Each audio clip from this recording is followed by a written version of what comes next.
Well, what is up, YouTubers, gamers, fellow hobbyists out there? Welcome to another overview of, this time, Vampire the Masquerade, 5th edition. So, we'll move the dice off. Don't know why I always start with the D10s there, because that's what it is. Look at the size of this. This book, I got this is the core rulebook. Overview of the core rulebook. Look at the size of it. It is a tome. Yeah, and I'm currently reading my way through this bad boy. Now, I wasn't sure whether I'd like 5th edition or not, and it's true I haven't played it yet, but thus far it's an intriguing read. Well, first of all, open up the book. No. First of all, we'll go to the back of the book.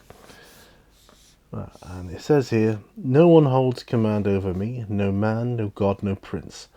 What is the claim of age for ones who are immortal? What is the claim of power for ones who defy death? Call your damnable hunt. We shall see whom I drag screaming to hell with me. A storytelling game of personal and political horror, 5th edition. Now we're going to open this bad boy. Now this is a book as thick and as heavy, I would say, as the Warhammer 6th edition core rulebook. But here we go. We open it up. You immediately get 50, well, you get 25 of the 50 victims. I suppose random victims if you just need something at random. That is so cool. And I notice at the back you get the rest of them, you know, on the back cover page inside slot. So that is so cool. So we're ahead. If that makes any difference, right? I'm just trying to get rid of some of the glare. Now, turning over the page onto the like the dedications and all that kind of stuff, the playtesters and all this thing.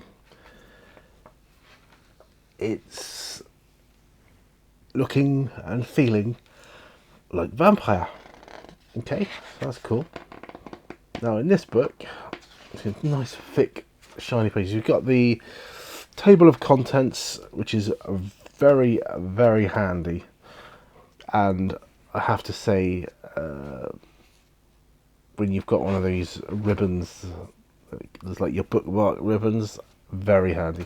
Now this starts off in the form of a letter written by a vampire to her, in this case, child. And actually turns out to be her grandchild, i.e. you, in the form of the exposition that you need for the game of Vampire. Now this is cool because, you know, what is it, 15-20 years have passed since my last foray into Vampire. 2nd edition, I think it was. That was the last Vampire I played. And so, of course, it incorporates things like mobile phones and tablets and all that kind of stuff now. And things and times have changed somewhat since those early days, or those days when we used to play Vampire. Lovely glossy pages, beautiful back story and lore. The lore is coming. This is why it's thick. Goes into all the clans. Just what you would expect. And it's gradually detailing them, you know, in all their glory. It's not until you get through all the clans, Bruja, Malkavian and so on. And what I like is it gives you, like, Clan Bruja, for instance, here. Each clan, you turn the page wherever it is on whatever section, and it will give you 4 pictures, 4 female pictures, 4 male pictures of said clan, and that is so cool. Tells you what they are, tells you what their weaknesses. It basically does what it did in 2nd edition. There are differences now though. Things like, for instance, like Clan Bruiser is no longer part of the Camarilla.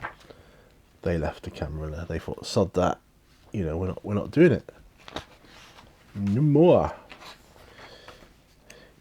Gangrel. Again, you got these beautiful pictures here. Malkavian. And so on. You know, you got Tremere, you got Ventrue, Nosferatu. They're all in here, you know. I think Nosferatu are a little bit better than what they were in 2nd edition, because it's a little bit more realistic now. Some of the symbols have changed ever so slightly. The Ventrue, for instance, I think they have a sword as well as a scepter now, so you know, that kind of thing. And yeah, how cool is that? You know, Ventrue, yeah, you got a sword and a scepter for their sort of symbol. This has changed over the years, you see. Yeah. So when you've done the clans, you will inevitably come to the actual rules. So you got the caitiff. See, they only just mentioned them in the earlier edition, or the 2nd edition that I used to play. And of course, you also now have the Fin-blooded, Fin-blood. I gather this is vampires of 14th or 15th or higher generation. And of course, there are rules specific to the Fin-bloods. And when I played Vampire way back when, I actually made house rules for my own, because it stated back in 2nd edition the bloodline was too thin. After 13th generation, you could not sire a 14th generation vampire, but now you can, and it's got the rules for that. So that is cool. That is really cool. Then after that, it starts. This is page 115. So it's not until page 115 that it actually starts with the rules.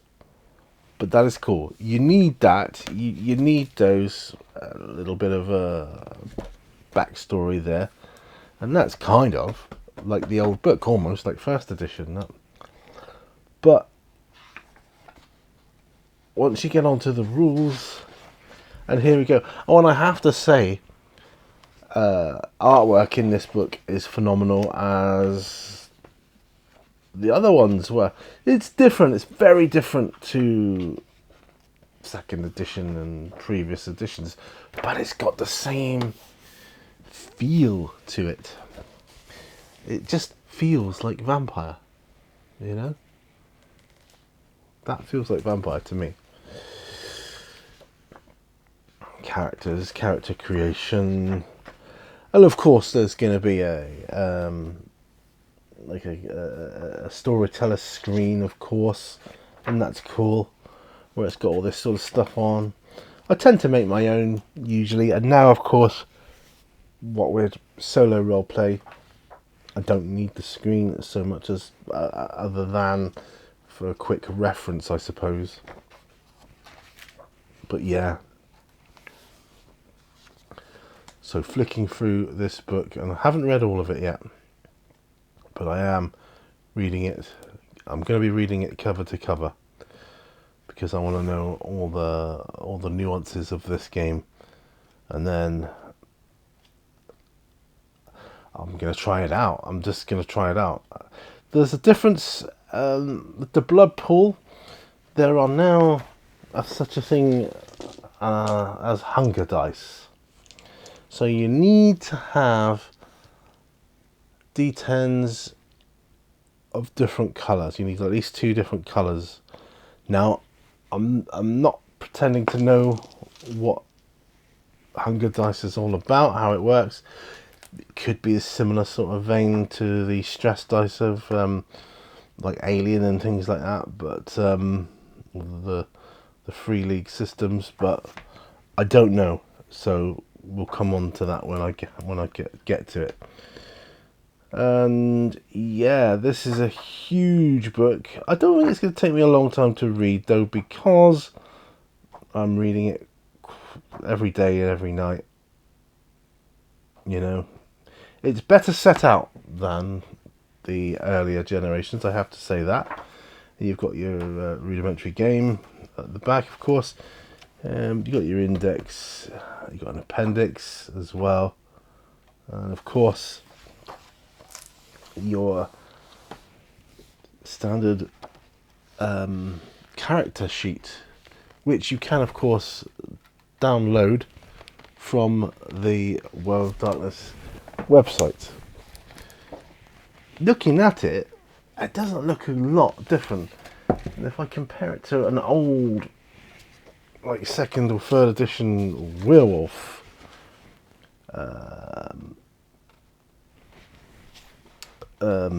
character sheet, it's not a huge difference. There's slight difference there on the attributes. So your physical's the same: strength, dexterity, stamina. Cool. Social: charisma, manipulation, composure. It used to be charisma, manipulation, appearance. Composure. That might work. Yeah, I can see how that works. That's fine. That is absolutely fine. Some of these are in different orders here now, and I don't know. I see they've gotten rid of the expression talent, but I'm misdoing this because I'm trying to judge a werewolf character sheet against a vampire character sheet, and I shouldn't really be doing that. But they were very similar. It looks like, just from looking at it, that it's added technology. I think it's added technology. Academics, that might be a new one. Might be. Yeah. So, driving's still there, so that's fine, so that's good. Yeah, I think it's largely the same. And you've got a space here for your disciplines that you could write in, and that's cool as well. So here you got resonance. I don't know what that is. Hunger. Humanity I know of. So you used to have a blood pool in Vampire. So I don't know. Got blood potency. But that's kind of quite cool, actually. So I'm going to learn how that works. So I can't see a blood pool anymore. The humanity is important. That was always important in Vampire. So hunger. And they're in squares. That is a bit bizarre. I think it might be blood potency. Maybe. I do think it might be that. But that's going to be exciting to find out. And yeah, but I think, yeah, like I say, this book's got what I mentioned earlier, this sort of ribbon bookmark. Excellent, very good. This book, compared with the other books, the older versions of Vampire, so far I'm liking it. I am liking it. It might be interesting to do a comparison, side-by-side comparison at some point, particularly with the character sheet. But, you know, enough said. It's looking like a cracking core rulebook, and of course I have other books for this system already. I've now got the core rulebooks for Werewolf and Vampire, so I think I'm going to be good to go pretty soon. And yeah, but intriguing, very intriguing. So that, my friends, is my little overview of Vampire the Masquerade core rulebook. Thanks ever so much for joining me. Remember, all brushes lead to war, and I will see you on another video. Bye for now. Bye bye.